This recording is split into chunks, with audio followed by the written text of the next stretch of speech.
여러분이 잘 아시듯이 시편은 총 150편으로 이루어졌습니다.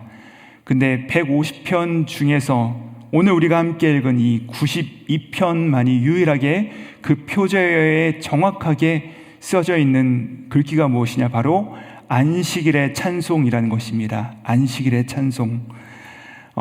표제와 같이 특별히 이 안식일과 관련하여서 이 시를 함께 읽었고 함께 찬양하였기 때문에 그런 표제가 붙었다는 것인데요. 그렇다면 안식일은 어떤 날인가요? 안식일이란 특별히 하나님께서 6일 동안 세상을 창조하시고 나서 그분께서 몸이 피곤하고 이제는 좀 쉬어야 되겠다 하셔서 쉬신 날이 안식일이 아니라 온 우주 삼라만상을 하나님께서 창조하시고 나서 인간을 완성하시고 나서 창조주 하나님께서는 그 온 세계 만물의 완전성을 기뻐하시면서 하나님께서 그것을 안식하셨다라는 의미에서 우리가 이 날을 안식일로 지정하여 지키는 것을 기억하고 있습니다. 즉 하나님께서는 모든 것의 주인이시오, 그분께서 모든 것의 왕이시고 또 그분께서 모든 것을 완전하게 완성하셨다는 그 사실을 누림으로써 우리가 안식하게 되는 것이죠. 또한 우리가 안식일에 어떻게 함으로 안식을 누릴 수가 있습니까? 내가 내 삶을 계획하고 실행하고 주장하고 땀을 흘리고 또 불안해하고 열심을 내야만 모든 것을 완성할 수 있을 것 같았지만, 그러나 우리가 주일날 이 모든 것을 딱 멈추고 교회당에 모여서 그 주인 되시는 하나님을 기억하며 하나님께서 내 삶의 왕이심을 붙들면서 그분께 찬양하고 예배할 때 그 사실 우리 가슴 가운데 깊이 각인될 때, 그때야말로 우리 삶에 참으로 안식일이 이루어지는 것이죠. 이렇듯 첫 번째로 이 안식일은 하나님의 창조와 연관성을 깊이 가지고 있다면, 그렇다면 두 번째로 동시에 이 안식일은요, 이스라엘 백성들에게 어떤 의미였는지를 우리가 기억하면 금방 찾을 수가 있습니다. 이스라엘 백성들은요, 출애굽 이후에 안식일을 그들의 구원의 날로 기억을 했다는 것입니다. 그들이 안식일에 출애굽을 했어요. 하나님께서 안식일에 이들을 애굽으로부터 노예된 생활로부터 이들을 구원하셨던 것입니다. 그래서 안식일은 어떤 의미를 갖느냐? 첫 번째로는 아까 말씀드린 것처럼 하나님의 창조임과 동시에 두 번째, 안식일이란 이 출애굽의 구원의 의미를 담아서 함께 기억하며 기념하며 지켰던 것이죠. 그래서 안식일을 기억하며 함께 모여 예배한다는 것은 무슨 의미입니까? 하나님은 우리의 공고하게 느껴지는 우리 인생 가운데서도 나를 구원하셨으며 또 앞으로도 우리를 구원하실 것이다, 이 틀림없는 하나님의 구원의 사건과 창조의 사건 사이에서 평안을 누리는 날이 바로 이 안식일이라는 것입니다.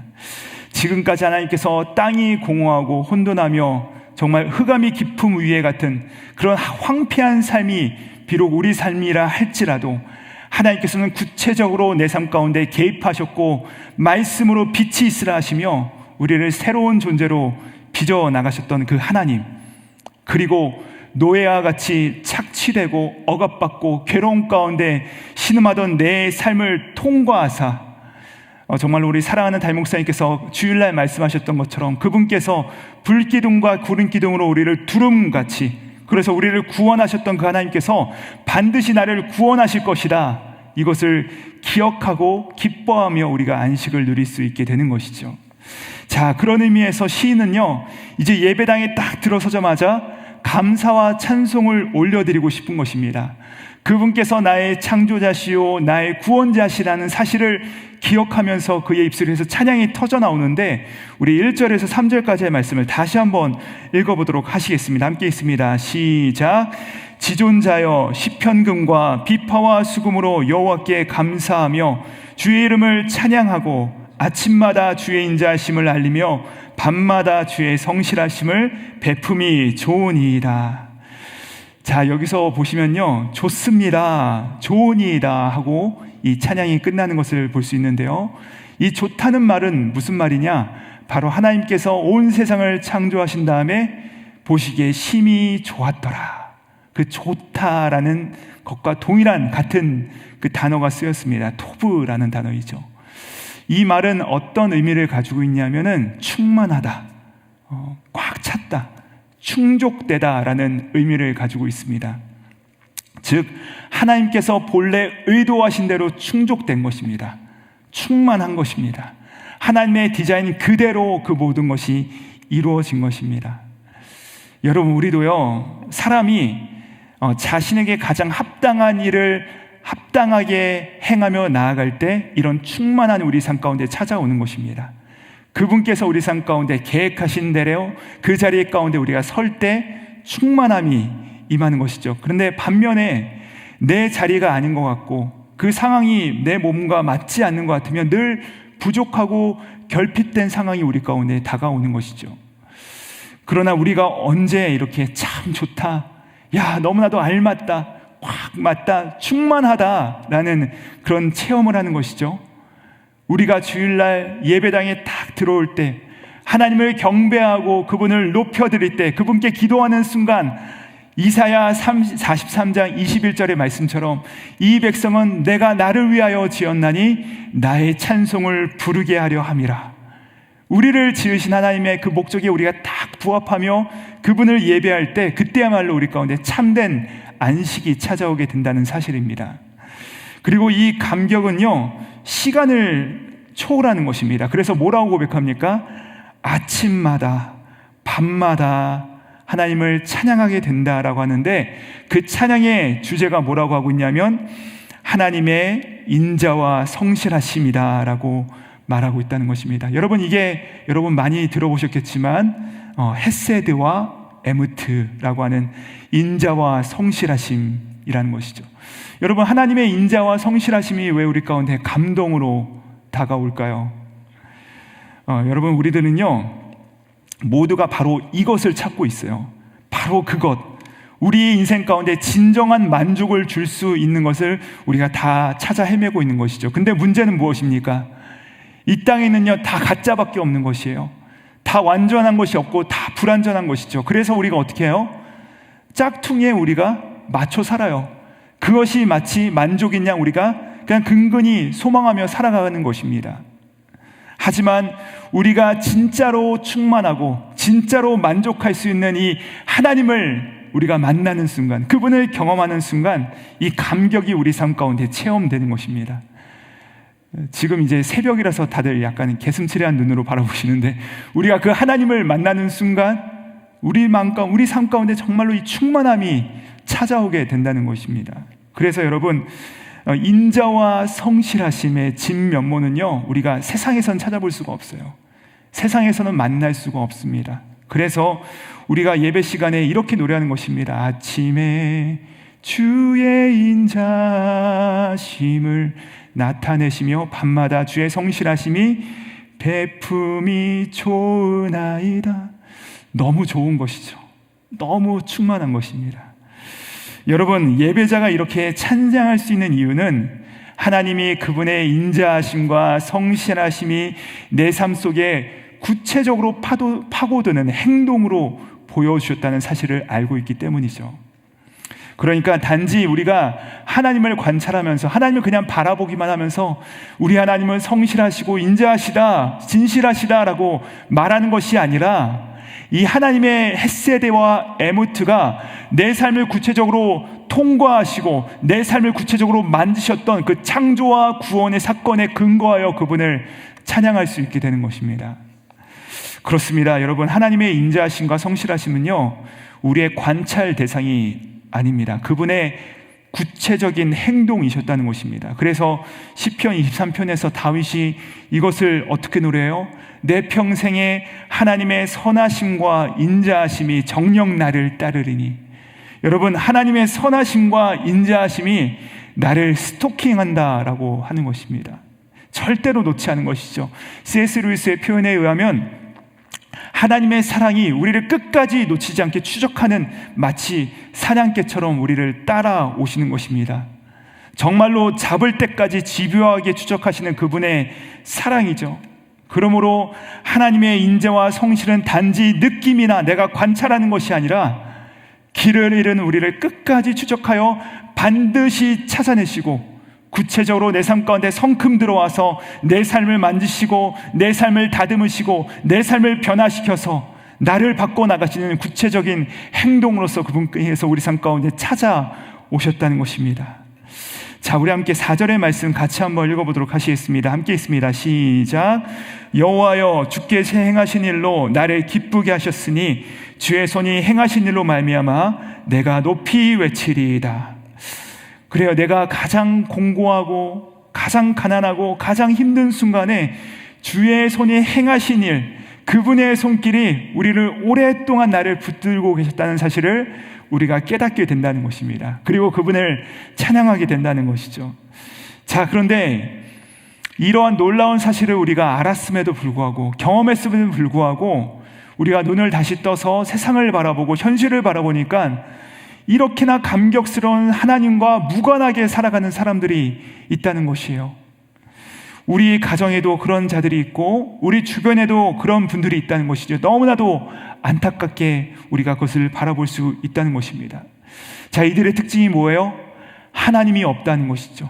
하나님이 없으니까 내 마음과 내 마음이 주장한 대로 행하며 살아가는 자들이 여전히 많다는 것입니다. 그리하여서 6절부터 9절까지 보시면요, 이제 하나님을 인정하고 하나님을 예배하는 의인들과 하나님이 없다 하고 하나님을 인정하지 않는 악인들의 삶을 비유하면서 풀어가는데, 악인들은 뭐라고 표현하고 있냐면 풀과 같다고 합니다. 근데 의인은 어떻다고 얘기하고 있냐면 종려나무와 백향목 같다라고 비유합니다. 자, 여러분, 악인들은 풀이니까 어떻습니까? 7절에 보니까 뭐라고 하냐면 풀과 같이 자란다고 합니다. 여러분, 풀 잘 아시죠? 우리가 길을 가다 보면, 혹은 여러분 집에 앞에 보시면 풀이 어떻게 자라죠? 빨리 자랍니다. 쑥쑥 자라납니다. 그냥 풍성하게 자라나는 것 같고 훅훅 자라는 것 같은데, 여러분, 이렇게 흥왕하고 왕성하게 자라는 풀들이 빨리 자라게 되면 어떻게 되죠? 결국 베어집니다. 잘라지게 됩니다. 그래서 불에 던져지게 되는 것이죠. 반드시 그 끝이 찾아오게 된다는 것입니다. 흩어지고 제거될 것이다 라고 하나님께서 말씀하셨다는 것이죠. 왜 우리가 이렇게 확정적으로 말할 수 있습니까? 바로 8절에 그 이유가 나오는데, 우리 함께 8절 말씀 함께 읽어보도록 하시겠습니다. 시작. 여호와여, 주는 영원토록 지존하시니이다. 아멘. 악인들이 멸망하는, 그 반드시 멸망하는 이유가 무엇이냐?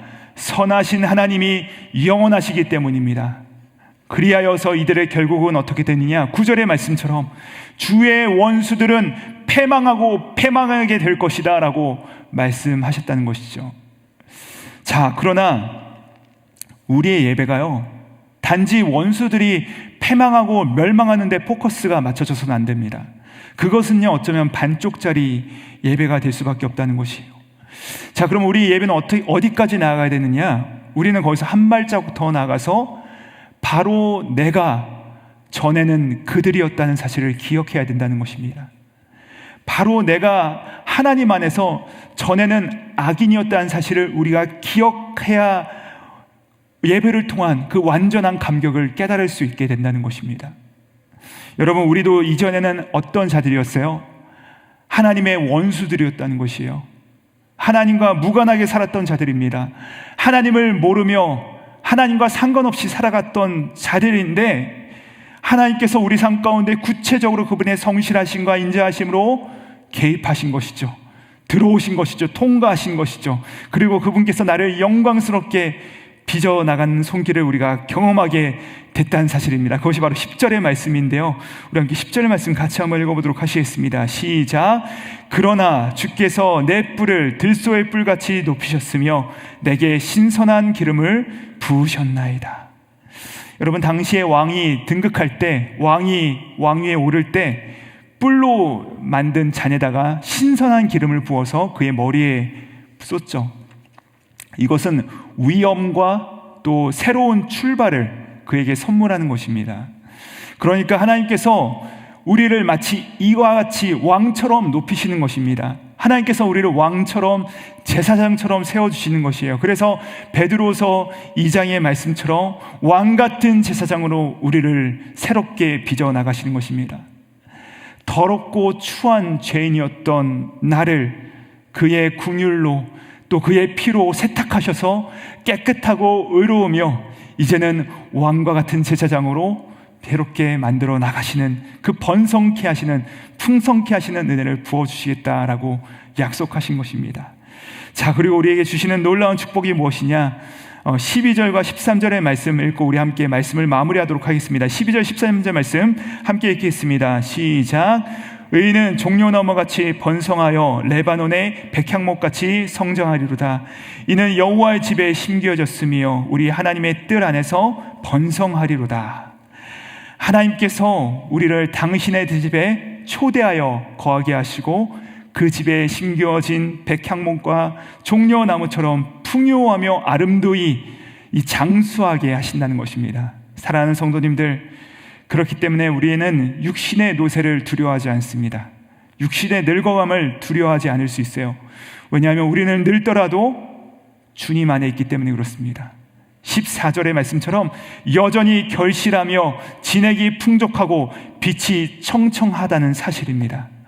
예배 시간에 이미 주님 안에서 누리는 그 영생의 의미를 알기 때문에, 영원한 삶이 우리 가운데 이미 시작하여 있기 때문에 내 존재가 과거와 현재에 어떠하든지 간에 그분께서 그리스도의 보혈로 우리를 세탁하셔서 새롭게 시작하는 은혜가 우리 가운데 임할 줄 믿습니다. 이 놀라운 은혜를 안식일 뿐만 아니요 우리의 매일의 삶 가운데 그분의 인자와 성실하심을 바라보며 찬양하며 승리하시는 저와 여러분 되기를 우리 구주 예수님의 이름으로 축복드립니다.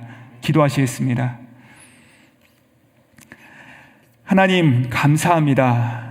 혼돈하며 공허한 우리 인생을 하나님의 모양과 형상을 따라 창조하시되 참된 안식을 주셨지만 세상을 의지하고 애굽의 노예를 자처하는 우리를 내버려 두지 아니하시고 출애굽을 통하여 참된 안식을 주신 하나님을 찬양합니다.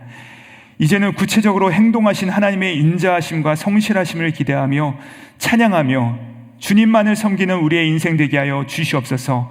감사드려오며 수고하고 무거운 짐진 자들아 다 내게 오라 하시며 우리에게 참된 안식을 완성하신 예수 그리스도의 이름 받들어 기도드립니다. 아멘.